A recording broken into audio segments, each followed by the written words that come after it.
তাড়াহুড়া করার কিছু কারণ নেই। একদিনে সবাইকে ফর্ম ফিল আপ করতে হবে।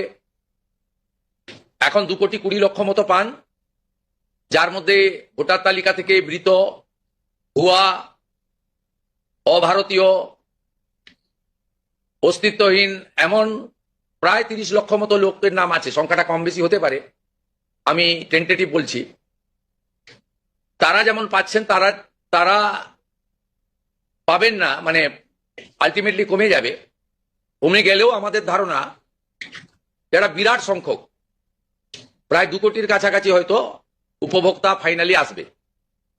সেক্ষেত্রে আমরা লক্ষ্মীর ভান্ডার যোজনা কর্মসূচি ততদিন অর্থাৎ চালু রাখছি যতক্ষণ না অন্নপূর্ণা যোজনার ফর্ম ফিল আপ এবং এনরোলমেন্ট কমপ্লিট হচ্ছে।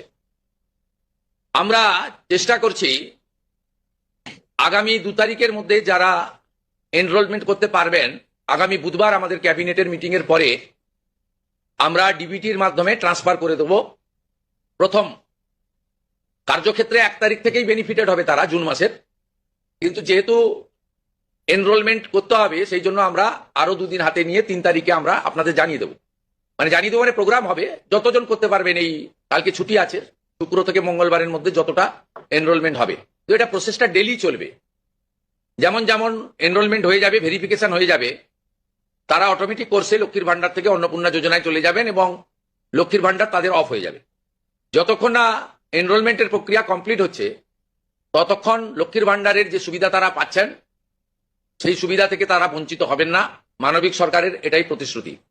তাই একদিনে সবাইকে ফর্ম ফিল আপ করতে হবে, লাইনে দাঁড়াতে হবে, হুড়োহুড়ি করতে হবে, সব কাজ ফেলে আজকেই না করলে কালকে বঞ্চিত হবো, এটা নয়। এটা একটা পার্মানেন্ট আপনাদেরকে বেনিফিট সরকার দিচ্ছে তার নিজস্ব কোষাগারের অর্থ। তাই আপনাদেরও সহযোগিতা এবং ধৈর্য এবং পুরো প্রক্রিয়ায় এই ব্যবস্থার সঙ্গে আপনারা করবেন। আমরা